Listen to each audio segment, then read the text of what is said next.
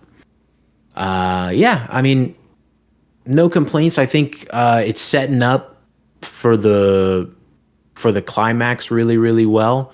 I also think it's setting up really well for just after the show is over, like just so we get an idea in our heads of like where these characters are gonna be and what they're gonna be doing until the Batman Part 2. You assume, and so I think they're doing a good job with that as well.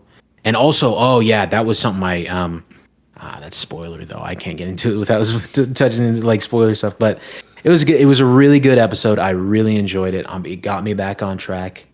And Oz is just a menace. I'll end with that. Oz is just an absolute menace. But yeah. We're starting to see a little bit of his of the price to pay to become the leader of the crime underworld in Gotham with Oz. Really cool stuff. Him and Vic and Oz are hitting it off a lot now after everything that happened last episode, which I saw someone say every time episode ends and Vic is still alive, I just let out a nice long breath of relief. It's like, oh, okay, we're still good this week, because I think we all know it's kind of coming. But them hitting it off so well this episode scares the absolute shit out of me. I mean, it absolutely scares me. Him being like, no, you're good, kid. You put your life on the line for me. We're good. We just got to get the fuck out of here. It's just, it's scary. Sal Maroni, everything with him is really interesting. Again, the family dynamic of everything, which it's shaken the all fuck up in this episode. It is all shaken up. But I think that's exactly where Oz wants it. This is his moment to strike. And so I think there's a lot of really cool stuff. It's a really, really, really good episode. Not my favorite. Obviously, I think the last episode, it's going to be hard to beat that. But even like the episode before that, episode 3, I think episode 3 and episode 5 are kind of on the same wavelength of just like bridging us along. And this is going to take us into our 3-episode end stretch.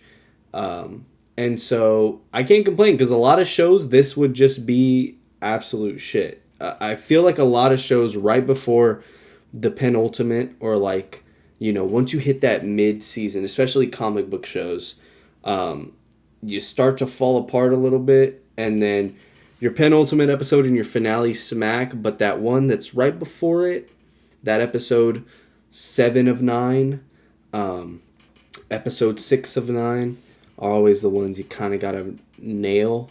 And this Penguin episode 5, I think, nailed it. We moved the story on kind of at a slower pace, kind of just reeling back from that last episode. So thought it was great. I still think this show is amazing. If it ends with him killing Vic, might be one of the greatest comic book shows of all time. Seriously, man. I mean, it actually might. Wants Vic to die. Bro wants Vic to die. That's just crazy. think about it. If this ends and we're sitting here after the finale and Oz comes to a point where it's Vic or it's him and he takes out Vic, that shit is going to sit with you for the next 3 weeks. Like, it is going to fuck with you, and it will make you feel something that you wouldn't have felt if Vic had gotten away with it this time. Like, oh, Vic found a way to easel out. No. Oz whacked his ass for the benefit of Oz himself. So, I don't know. I think it's shaping up to be a really strong finish, especially with some of the stuff we're about to talk about. So go ahead and get into your little spoiler stuff. Spoiler warning. 3, 2, 1. VD gets absolutely fucking smoked, baby. Let's go. Never thought I'd see the day. We're smoking on that VD pack. I loved how she did it too, though, because like you think she's gonna. I mean, she gave him the choice in actuality of it being slow or fast, but then afterwards, when he's sitting there giving her the spiel, like you need me, I can get you respect in the crime world, and like I'm sitting there watching, like, okay, well she's not gonna do this, like that's not, and then. The next scene, I see him working, like suited up, working for her. I was like, dude, what? Like, I don't buy this. This is stupid. Only to realize, like, she used him to get the people in that room, and then to use him to put herself in a dominant place and absolutely just blow his brains out in front of everybody in that room. Oh man, that was so good. That was so damn good, bro. That was fantastic. Yeah. I also the thing I was thinking about when I said that was super spoilery, not even like super. I don't know why I said super, but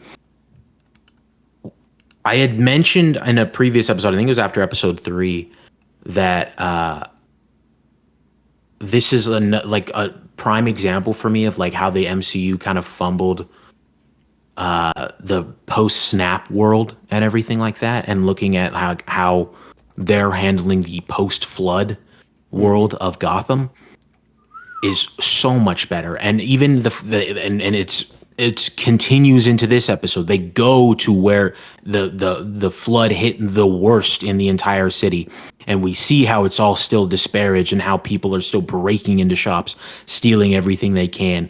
The buildings are condemned. Nobody lives in them anymore. Like, dude, this is fantastic world building, and I love to see it, man. Like, this is like it's the little things that add up to this big picture and make it shine, I guess, is what I would say. It's so good, man. And they're teasing a little bit more with Victor and this bully guy. I don't know his name. I can't remember his name. But that's also exciting to me. I thought that was gonna. I was on the edge of my seat. I kept thinking like this guy's gonna walk into the room while Victor's just alone with Oz's mom, kind of thing. Yeah. But it never happened. I also wanted to talk about how I think they're setting up for the future. I think that this spot that Oz and Victor found is going to be where Oz is operating out of for like a while. Yeah. It seems like to me.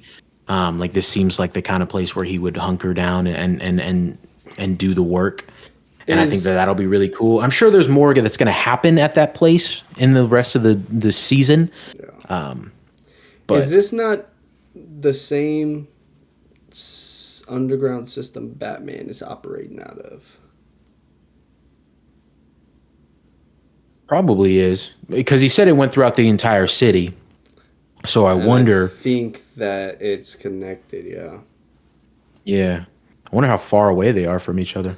That's I saw some people speculating that it was that one clip of Ben Stiller and oh my God, Owen Wilson walking past each other on the car. It was like a huge meme. In Zookeeper, yeah. And they were like Batman and Penguin walking past each other, and it was more funny than I'm making it sound. But you get the no, I get it now. Okay. And so I thought that is good actually. Yeah. I thought that was pretty cool that it looked like the same underground space that Batman is operating out of. So and if you watch the on next week's episode little teaser, it is unfortunately not Batman riding his motorcycle through the underground system. I know. I knew that wasn't gonna be too. I knew it wasn't. But you know me, I like to cope. So yeah. I also wanted to say I loved, and they didn't really hang on it or anything like that, but I did love the line when Sophia goes to talk to Salvatore in his little cabin or whatever, and she's asking him like if somebody had come to you and told you that your daughter was doing X, X, and X, what would you do? And he's like, I would cut out their tongue and make them disappear or whatever he said. And I was like, bro, like that's I know I'm talking about two different crime families, but still like the difference there. Like that's just so golly, man. Like that's what Sophia wanted. And they didn't that's what she would have wanted. Yeah. And they didn't hang on that with her for too long or anything, but just to know that fact is just, man, that's so, I think that was really well done. And I'm telling you, a lot of the stuff in here builds off of last episode beautifully. No matter how long it took. You're checking TikTok every 15 seconds. Oh, come on, bro. I want to. No, that's not me, buddy. That's not me, buddy. That's not me. Couldn't be me, buddy. No, but I think that moment with her and Sal, like, dude, you realize, like, we got a Sal Maroney with his wife and son being burned alive together, and we have a Sophia Falcone who just killed her entire family, climbed all the obstacles of Arkham, and both happened because of Oz. Oz did both of those things. And they're gonna team up against him? Oh, Oz, in the words of Sal Maroney, you are cooked. You are cooked, buddy. You are absolutely cooked. Oh, dude, that reminds me too. That was a good line. That was a hard ass line when Oz is like, okay, yeah, Salvatore, why don't you try calling your wife for me? Tell me if she picks up. I'm like, oh my God, bruh. That was crazy. That was so crazy. He has the biggest balls I have ever seen, dude. Like, that, I mean, oh my God, man. Like, yeah, it's funny, hearing him be like, you're cooked. You are cooked. Oh yeah, I'm cooked. Call your wife and tell me if she picks up. Like, bro, stop, dude, that's crazy bro. That in the same episode, bro brought up TikTok and they said you're so cooked. Peak, bro. Like, this is peak. This is peak. Yeah, dude. I also love the title card where they go and hunt down Taj. And, like, they just bring all their goons with them. He's getting his tattoo done, and they're just bah. They take him outside. One of my favorite moments in this entire show is when Taj looks up at Oz, and he tries to say, my mother, my father, they won't stand for this, right? He says, my mother, my father, they won't stand. And Oz cuts him off and says, that's what I'm counting on. Title card.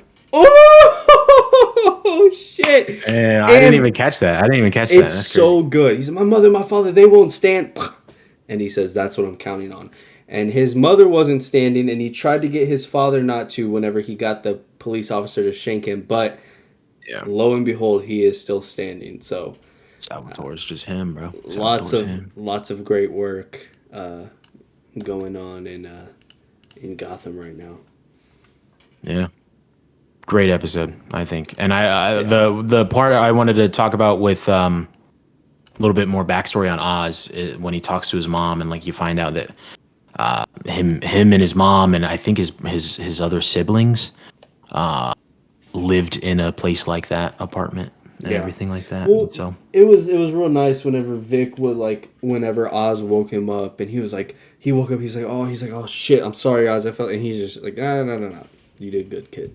Just I know it something along the lines of, I know it didn't feel good to come back here, but it was great thinking. You did good bringing thinking of this place to come back to. And so yeah, I mean, that it's gonna hit, man. It's gonna hit. I think Vic is done for. Also, another interesting thing, I guess, now that we're at the end of this, Sophia Falcone will apparently have a huge role in Penguin, or in the Batman Part 2. Yeah, that's when you sent that's interesting to me. I thought for sure she would have died by the end of this, and we would have just ended up with just Penguin being the sole crime kingpin in Gotham. But that excites me though, because I wonder if we'll see Catwoman come back. And then if that's the case, then we'll see if they interact with each other and find out that they are siblings or half siblings. Yeah. I think that'd be cool. But also I'm not banking on that. Like, I don't see Catwoman coming back for this one. Maybe she will. Who knows? I honestly don't see Either way, anybody it's still coming back. for the Penguin. Like in terms of like Batman, Catwoman, Commissioner Gordon. I don't know if any of them. Oh, show in the up. show? No. Yeah, in the show. Yeah. Yeah, in the show, I don't think so. No, but in Batman Part 2. Well, Batman has to come back in Batman Part 2. This fucking guy, bro. Yeah, but even setting aside the Catwoman stuff, like that's super exciting to me. I want to see Batman and her interact. I think that'll be I think that'll be super cool. Yeah. So, Very good episode. I mean, oh man, this show continues to wow me week after week. And now we're finally hitting a good ride. Now we're finally hitting much. Episode 4 is the best episode of the entire episode of anything I've ever seen ever. we got a boys Gen V stan over here, guys. So bro, you haven't seen Gen V. Shut your mouth, bro. Shut your mouth, bro. The complex taste it takes to enjoy the bro. Penguin. The Penguin enthusiasts. Penguin enthusiasts arise. We don't let's show him how a spin-off show is supposed to be done. And that has been episode 69. Wink. I actually forgot to mention. I always do it when I host. I always forget to mention. But you can leave us a comment. Sorry for the housekeeping at the end of the episode. There we go. But you can leave us a comment on YouTube or send in. Technically, I think it's called some fan mail via a link on Spotify and whatnot. And we will read it at the beginning of our episode. Please bring us some sort of comment to read. Make it a funny little dig at Aiden. I would love to read that aloud. I might even just make one up, But seriously, we'd appreciate it if you guys would leave us a comment. We'd love to hear from you. We've done it before in the past. We've read aloud YouTube comments, both that give us healthy criticism and those that are just little chats, but we would sincerely appreciate it. Speaking of YouTube, though, if you're on YouTube, hit the like button, hit the subscribe button, hit the notification bell, because we are hitting you with a new episode every single week. And we are coming into a very heavy movie season, both later in 2025, but at the end of this year as well. We have Venom coming up this week, a couple days from now, as of recording this. Venom 3, The Last Dance. I just recently saw We Live in Time. Oh, you did go see it. Yeah, which is an Andrew Garfield, Florence Pugh movie. I'm sure we'll make time to talk about that at some point. Smile 2 has been getting really, really good reviews, really good hearsay on that film. Gladiator 2's coming up soon. We got lots of stuff in the pipeline to be talking about with you guys. So, hit the subscribe button. You don't want to miss that stuff. If you're on Spotify or any other podcast audio listening platform, give us a rating. Give us a good rating. We deserve it. You know we deserve it. You deserve to give it to us. We would love it. Also, if you don't have that star feature, then, like I said, leave us a comment. But I think that's the end for us on this episode. We appreciate you all so much for watching, listening, from whatever time, wherever you are. Thank you so much. And we hope you have a great day, etc. Adios. Peace.